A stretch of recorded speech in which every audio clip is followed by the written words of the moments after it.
داستان موسی، شاه فصل داستان‌های تورات، که با همه شاخ و برگ و تقدسی که در طول سالیان بر روی آن زده شده از نظر بسیاری از کارشناسان مذاهب و همچنین باستانشناسان بزرگ، در واقع تنها اسطوره‌ای بیشتر نیست که به هیچ عنوان نه تنها اصالت تاریخی ندارد، بلکه بالعکس با توجه به شواهد و قرائن به دست آمده اینطور نتیجه گیری شده که این شخصیت و اسطوره سالها بعد از آن زمانی که در تورات ذکر شده به وسیله کاهنان یهودی به منظور بنیان نهادن به موازین تورات و ربط دادن آنها به یک دلیل فرابشری برای آیین یهود ساخته شده. این عقیده بر این واقعیت متکی است که برخلاف تمامی شخصیت‌های تاریخی بزرگ که در جهان باستان نقشی در سرنوشت بشریت ایفا کردند، اما هیچ ردی و نوشته‌ای در مورد موسی در کتیبه‌ها و الواح و آثار هنری بجامانده از تمدن‌های باستانی گذشته به غیر از خود تورات دیده و مشاهده نشده. قبل از دیدن ادامه ویدیو لطفاً برای حمایت از ما و کمک به دیده شدن بیشتر کانال ویدیو رو لایک و کانالمون رو سابسکرایب کنید. منابعی که برای تهیه این ویدیو استفاده شده شامل 3 کتاب هستند: کتاب اول تورات، کتاب دوم موسی و یکتاپرستی نوشته زیگموند فروید و کتاب سوم قاموس کتاب مقدس اثر جیمز هاکس. آنچه از رمزگشایی نوشته های هیروگلیف مصر باستان توسط باستانشناسان فرانسوی در اوایل قرن 19 و همینطور ترجمه هزاران هزار سنگ نوشته و الواحی که از قرنها پیش تا به امروز در سراسر مصر در نتیجه کاوش‌های دقیق باستانشناسی به دست آمده، امروزه تمامی حقایق و وقایع تاریخی سرزمین مصر در حکومت فراعنه 207 گانه از زمان اولین فرعون مصر در 5150 سال پیش تا آخرین آنها در 2337 سال پیش جزئیات زندگی آنها را برای ما مشخص کرده.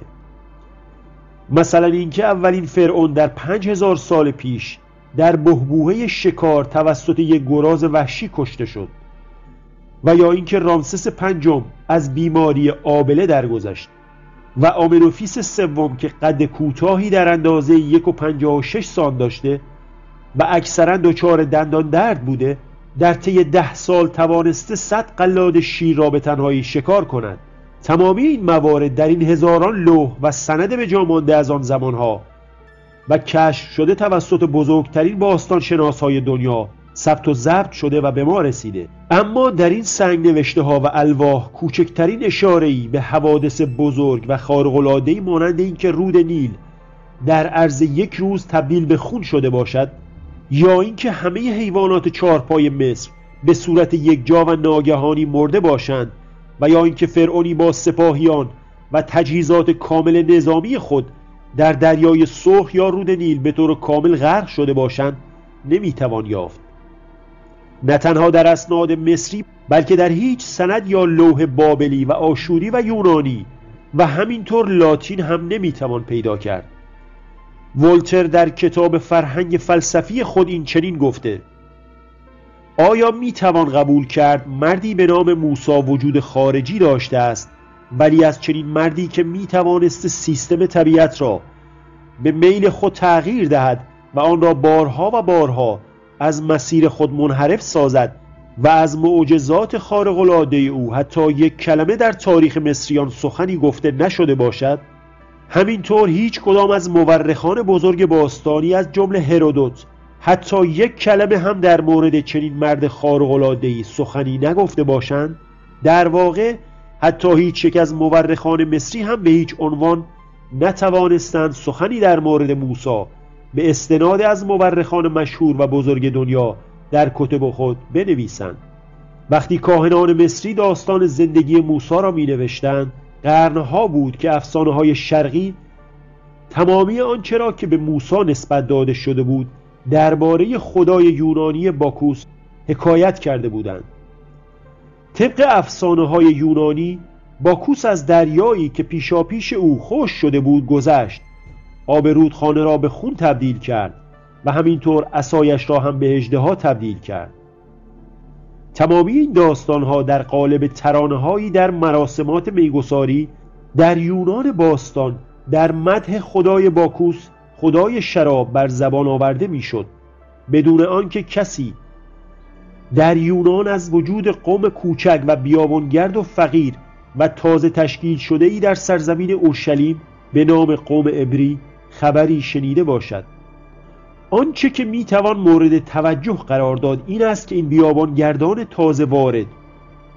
بعد از آشنایی با اقوام دیگری که در این سرزمین ساکن بودند با افسانه‌های ملی و مذهبی آنها آشنا شده بودند و از آنها بدون کوچکترین ظرافتی و کاملا ناشیانه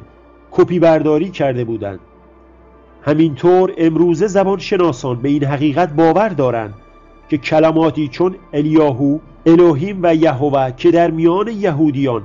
به معنی خداوند است تماما ریشه فینیقی و یونانی دارند که در آن زمان قوم یهود از اقوام قدیمی تر خود آموختند. ولتر در این مورد میگوید واقعیت این است که علیرغم همه روایات سنتی ما هیچ مدرک قابل قبولی درباره شخصیت موسی و وجود او در دست نیست. نام او در هیچ نوشته و لوحه معتبر تاریخی وجود ندارد و الزاماً باید این فرضیه را بپذیریم که بزرگترین شخصیت قوم یهود تنها در عالم خیال قوم خود وجود داشته است. به نوشته چارلز بوکور تمامی عناصر تاریخی در مورد عدم وجود پیامبری به نام موسی آنچنان اتفاق نظر دارند که تقریباً با قاطعیت کامل میتوان نتیجه گرفت که شخصیت محوری و بنیانگذار قوم یهود هرگز وجود خارجی نداشته است و همه تاریخ زندگی او از سبدی که در کودکی درون آن گذاشته شد و به امواج رود نیل سپرده شد تا آیین تدفین او در دره فعور داستانی ساختگی بیش نیست. واندنبرگ محقق و استاد هلندی تاریخ مصر در این رابطه میگوید مردی به اسم موسی به عنوان بنیانگذار مذهب یهود حقیقتاً باید یکی از شخصیت‌های بزرگ جهان باشد و با این همه عجیب است که تلاش‌های پی در پی چندین نسل از باستان شناسان مصر شناس بدون کوچکترین رد و نشانه‌ای از وجود چنین شخصیتی بی نتیجه باقی مانده است و تمامی آنچه که ما از این شخصیت سرشناس اما ناشناخته می‌دانیم در ابتدا و منحصراً از تورات می‌آید، یعنی از یک کتاب که اصالت خود آن هم به مانند اصالت موسی مدت‌های مدیدی است که مورد تردید واقع است. خلاصه داستان موسی آنطور که در تورات آمده چنین است: فرزندان اسرائیل که همراه یعقوب و یوسف از کنعان به مصر می‌روند مجموعاً 70 نفر بودند. این افراد در مصر تولد و تناسل می‌کنند و به تدریج شمارشان چندان زیاد می‌شود که فرعون مصر به قوم خود هشدار می‌دهد که فرزندان اسرائیل از خود ما بیشتر و نیرومندتر شده‌اند، پس آنها را بر کارهای سخت بگماریم تا بر اثر دشواری از پا درآیند. ولی هر قدر آنها را ذلیل می‌کنند آنها زیادتر می‌شوند و به ناچار فرعون به قابله‌های یهودی دستور می‌دهد که چون زنهای اسرائیل وضع حمل کنند نوزادهای دخترشان را زنده بگذارند ولی نوزادان پسر را بکشند. شخصی از خاندان لاوی به مصر سفر می کند و از زنی یهودی صاحب پسری می شود. در او را به مدت 3 ماه پنهان نگاه می دارد، ولی چون نمی تواند بیش از این او را مخفی کند کودک را در سبدی از نی می گذارد و سبد را در نیزاری در نیل قرار می دهد و خودش دورتر می ایستد. دختر فرعون که به کنار رود نیل آمده سبد را می بیند و کودک را از رود می گیرد، او را نزد خود می برد و نامش را موسی می نهد، به معنی از آب بیرون آمده. و چون کودک بزرگ می شود دختر فرعون او را به پسرخواندگی خود می پذیرد. بدین ترتیب موسی چون شاهزاده‌ای در قصر فرعون رشد می کند.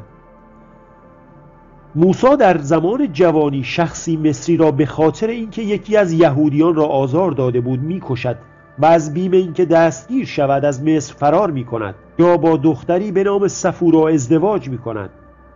موسی از او صاحب پسری می شود که نامش را گرشوم می گذارد. در این ایام است که ناله و فغان قوم اسرائیل از مصر به گوش یهوه در آسمان میرسد و یهوه به یاد میآورد که بر اثر گرفتاری‌های دیگر خود وجود قوم بنی اسرائیل را در مصر فراموش کرده. پیمانی را که با ابراهیم و یعقوب و اسحاق گرفته بود به خاطر میآورد و تصمیم میگیرد پیامبری دیگر برای قوم اسرائیل برگزیند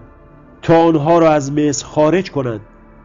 یهوه برای این کار موسی را انتخاب می کند. موسی روزی صدای خدا را از میان آتشی بیدود می شنود که به او خبر می دهد که صاحب صدا خدای ابراهیم و اسحاق و یعقوب است. او را انتخاب کرده تا قوم برگزیده‌اش اسرائیل را از مصر خارج کنند و به عرض موعود که برایش مقدر فرموده رهبری کند و موسی را مأموریت می دهد که به نزد فرعون رود و از او اجازه خروج بنی اسرائیل از مصر را بگیرد. در صورت مخالفت فرعون خداوند معجزاتی را به موسی عطا کند تا فرعون با مشاهده آنها تسلیم خواسته موسی شود. بدین ترتیب بود که آب نیل تبدیل به خون می شود و پشه ها سراسر مصر را فرا می گیرند و چارپایان مصر در اثر وبا می میرند. تگرگ آمیخته با آتش تمامی گیاهان و درختان مصر را نابود می کند. ملخ‌ها به خاک مصر حمله ور می شوند و تاریکی مطلق به مدت 3 شبانه روز بر سراسر مصر سایه می افکنند. این سناریو 9 بار تکرار می شود تا بالاخره فرعون تسلیم خواسته موسی برای خروج قوم اسرائیل می شود. ولی این بار هم وقتی موسی و قومش در جریان خروج از مصر در کنار دریا هستند، فرعون پشیمان می شود و با عرابه های جنگی و سوار نظام خود به تعقیب آنها می پردازد. منتها دریا به روی بنی اسرائیل باز می شود و بعد از گذشتن آنها دوباره بر روی فرعون و ارتش او بسته می شود. در نتیجه فرعون و تمامی همراهانش در دریا غرق می شوند.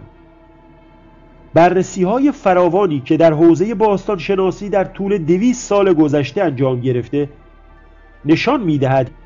هیچ کدام از این وقایع گفته شده در هیچ سند تاریخی معتبر و قابل استنادی ذکر نشده و اصولاً از جنبه تاریخی قابل دفاع نیست.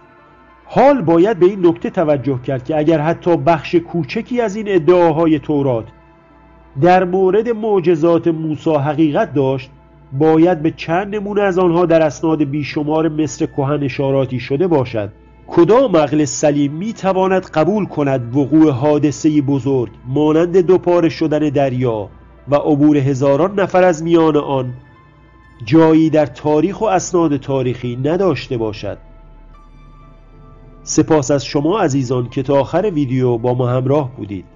لطفاً نظرات خودتون رو در مورد ویدیو کامنت کنید.